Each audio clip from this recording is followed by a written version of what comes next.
বিজেপির রাজ্য সভাপতি শ্রমিক ভট্টাচার্য এর আগেও অনেক হুঁশিয়ারি দিয়েছেন। ডিম নিয়ে তার মন্তব্য সবাই শুনেছেন।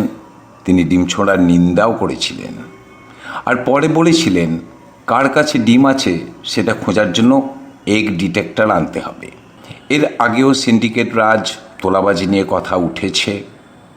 নির্বাচনের ফল বেরোনোর আগে এবং ফল বেরোনোর পরেও আবারও কথাটা উঠল।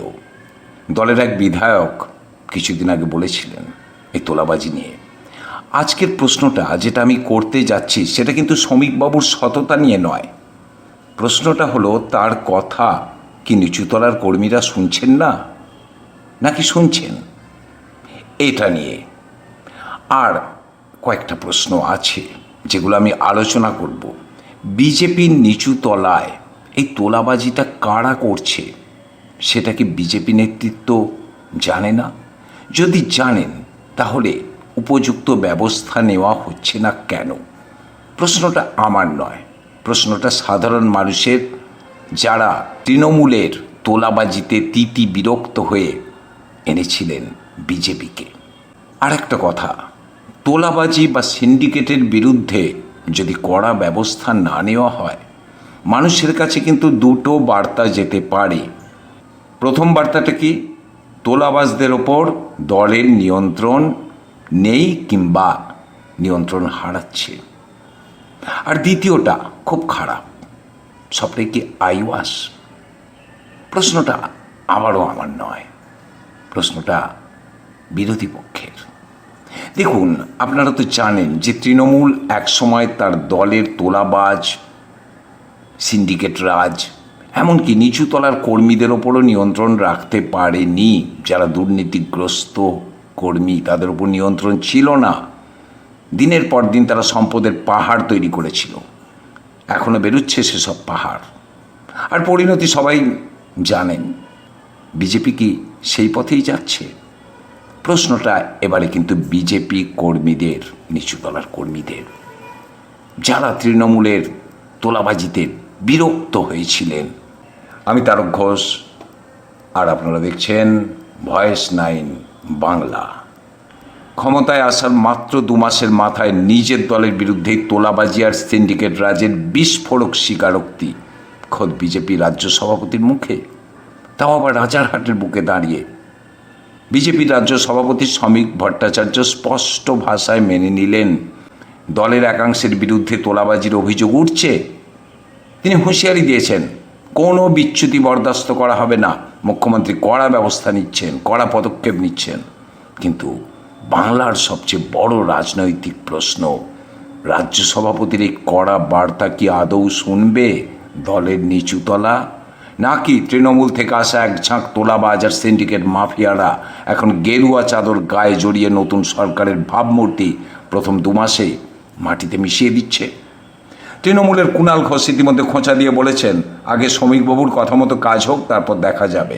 আজকের ভিডিওতে কোনো দলের পক্ষে নয়, কেননা এই চ্যানেল নিরপেক্ষ চ্যানেল, সবাইকে নিয়েই আলোচনা করে। কাজেই নিরপেক্ষভাবে পোস্টমর্টেম করব বিজেপির শীর্ষ নেতৃত্বের সদিচ্ছা বনাম দল বদলু সিন্ডিকেট সংস্কৃতির আসল বাস্তব। শেষ পর্যন্ত দেখুন, কেননা আজকের বিশ্লেষণ বাংলার রাজনীতির এক চরম সত্যকে সামনে আনতে চলেছে। কিন্তু প্রথমেই একটু ব্যাকগ্রাউন্ডটা বুঝে নেওয়া যাক। 1 আগস্ট শনিবার রাজারহাটে আইআইটি ক্যাম্পাসের একটি অনুষ্ঠানে যোগ দেন শ্রমিক ভট্টাচার্য। সেখানে তিনি সংবাদ মাধ্যমের মুখোমুখি হয়ে অত্যন্ত সততার সঙ্গে একটা বিষয় স্বীকার করেন। তিনি বলেন, একটা সরকার আসার পর মাত্র 2 মাসের মধ্যে সমস্ত সিন্ডিকেট বা তোলাবাজি রাতারাতি বন্ধ করে দেওয়া ম্যাজিকের মতো সম্ভব নয়। কিন্তু সরকার এবং দল এই সংস্কৃতিকে কোনোভাবেই প্রশ্রয় দেবে না। রাজনৈতিক বিশ্লেষক হিসেবে আমার প্রথম পয়েন্ট এখানেই। কোনো শাসক দলের রাজ্য সভাপতি ক্ষমতার মাত্র 60 দিনের মাথায় দাঁড়িয়ে নিজের দলের একাংশের বিচ্যুতি বা তোলাবাজির কথা এভাবে প্রকাশ্যে স্বীকার করছেন, এটা সচরাচর বাংলায় দেখা যায়নি। এর আগে আমরা দেখেছি যে কোনো দুর্নীতির অভিযোগ উঠলে শাসক দল ধামাচাপা দেওয়ার চেষ্টা করত বা ছোট ঘটনা বলে উড়িয়ে দিত। সেই জায়গায় দাঁড়িয়ে শ্রমিক ভট্টাচার্যের এই প্রকাশ্য হুঁশিয়ারি প্রমাণ করছে যে বিজেপির শীর্ষ নেতৃত্ব বা মুখ্যমন্ত্রী শুভেন্দু অধিকারীর সরকার অন্তত কাগজে কলমে একটা স্বচ্ছ ভাবমূর্তি বজায় রাখতে মরিয়া। কিন্তু সমস্যাটা সততা নিয়ে নয়, সমস্যাটা হলো বাস্তব পরিকাঠামো নিয়ে। প্রশ্ন উঠছে, নিচুতলার এই তোলাবাজিটা করছে কারা?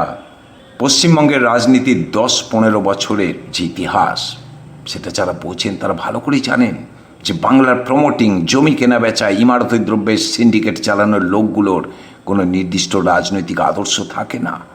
এদের আদর্শ একটাই, ক্ষমতার মধুচক্র। নির্বাচনের ঠিক আগে এবং নতুন সরকার গঠনের পর তৃণমূলের একটা বিরাট অংশের মাঝারি এবং নিচুতলের নেতাকর্মী স্রেফ নিজেদের পিঠ বাঁচাতে এবং ব্যবসা চালু রাখতে রাতারাতি বিজেপিতে আশ্রয় নিয়েছেন। সবাই দেখেছে এটা, এটা আমার বক্তব্য না, এটা গ্রাম বাংলার সকলেই জানেন। যারা রাজারহাট এলাকায় থাকেন তারাও জানেন। রাজারহাট, নিউ টাউন, ভাঙড়, সল্টলেকের মতো হাই প্রোফাইল রিয়েল এস্টেট জোনগুলোতে এখন সিন্ডিকেটের যে চাকা ঘুরছে তার চালক কিন্তু সেই পুরনো লোকগুলোই। এরকমটাই বলছেন সাধারণ মানুষ, এলাকার মানুষ, যারা একসময় তৃণমূলের ঝান্ডা ধরতো, আজ তারা বিজেপির উত্তরীয় পড়ে ঘুরছে। শ্রমিকবাবু যতই নীতি আদর্শের কথা বলুন, এই নব্য বিজেপি বা অনুপ্রবেশকারী অংশটি যদি তাদের তোলাবাজির পুরনো অভ্যাস বজায় রাখে, তবে সাধারণ মানুষের চোখে কিন্তু বদনামটা আর তৃণমূলের হবে না, বদনামটা হবে খোদ বিজেপি সরকারের।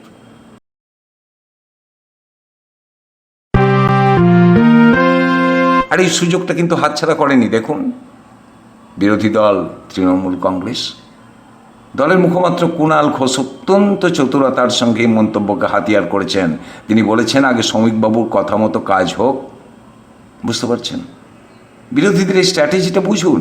তৃণমূল খুব ভালো করেই জানে তাদের জমানায় সিন্ডিকেট সংস্কৃতির বিরুদ্ধে মানুষ ক্ষুব্ধ ছিল, আর ক্ষুব্ধ ছিল বলেই ক্ষমতার পরিবর্তন হয়েছে। এখন তারা বিজেপিকে তাদের নিজেদের অস্ত্রে ঘায়েল করতে চাইছে। কুণাল ঘোষ বোঝাতে চাইছেন, বিজেপি মুখে বড় বড় কথা বললেও আদতে তারাও এই সিন্ডিকেট রাজ বন্ধ করতে পারছে না।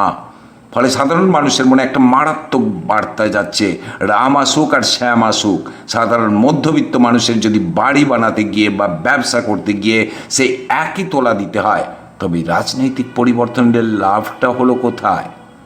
কিন্তু বেরোবার রাস্তাটা কি? বিজেপি সরকারের জন্য এটা কিন্তু একটা মস্ত বড় অ্যাসিড টেস্ট। বিজেপি সরকার এতে পাস করবে না ফেল করবে, তার উপরই নির্ভর করছে রাজ্যের ভবিষ্যৎ, সিন্ডিকেট রাজ্যের ভবিষ্যৎ। একদিকে রাজ্য সরকার উত্তর ও দক্ষিণ 24 পরগনা, কলকাতা এবং হাওড়ায় বহুতল নির্মাণে নিষেধাজ্ঞা 15ই আগস্ট পর্যন্ত বাড়িয়েছে, যার ফলে আবাসন শিল্পে একটা সাময়িক স্থবিরতা তৈরি হয়েছে। অন্যদিকে এই বন্ধের মাঝে নিচুতলার সিন্ডিকেট যদি সক্রিয় থাকে, তবে তা রাজ্যের শিল্প পরিকাঠামোর জন্য একটা বিরাট বড় ধাক্কা।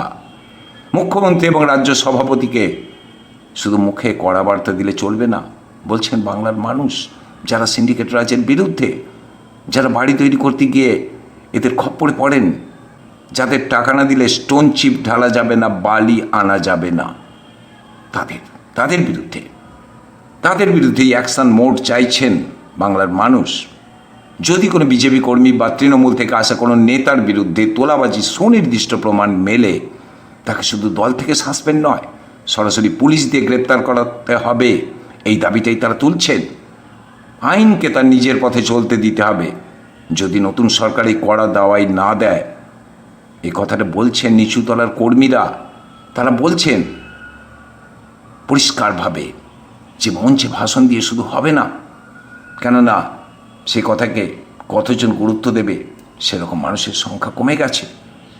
আসলে কি জানেন, শ্রমিক ভট্টাচার্যের এই অকপট স্বীকারোক্তি প্রশংসনীয় নিঃসন্দেহে, কিন্তু লড়াইটা প্রশাসনের, শীর্ষ নেতৃত্বের নির্দেশ যদি নিচুতলা অমান্য করতে শুরু করে, তবে কিন্তু যে কোনো দলের শাসনের পতনের প্রথম লক্ষণ হয়ে দাঁড়ায় সেটা। আপনাদের কি মনে হয়, শ্রমিক ভট্টাচার্যের এই কড়া বার্তার পর কি রাজারহাট বা সমগ্র বাংলায় সিন্ডিকেট রাজ আসলে বন্ধ হবে, নাকি কুণাল ঘোষের আশঙ্কায় সত্যি প্রমাণিত হবে যে সবটাই শুধু মুখের কথা? আপনার এলাকায় রাজনৈতিক পরিবর্তনের পর সিন্ডিকেট বা তোলাবাজির পরিস্থিতি কেমন? আগের মতোই আছে নাকি কিছুটা বদলেছে? নিচে কমেন্ট করে অবশ্যই আপনার মতামত জানান। আপনাদের কমেন্ট আমাদের এগিয়ে যাওয়ার রাস্তা। ভিডিওটা তথ্যপূর্ণ মনে হলে লাইক দিন, বন্ধুদের সঙ্গে আত্মীয় স্বজনের সঙ্গে শেয়ার করুন, আর এই গভীর রাজনৈতিক বিশ্লেষণের জন্য সঙ্গে থাকুন, চ্যানেলটি সাবস্ক্রাইব করে এবং বেল আইকনটি প্রেস করে রাখুন। দেখা হচ্ছে পরের ভিডিওতে। আপনারা এতক্ষণ দেখছিলেন ভয়েস 9 বাংলা, মানুষের সঙ্গে সত্যের পক্ষে।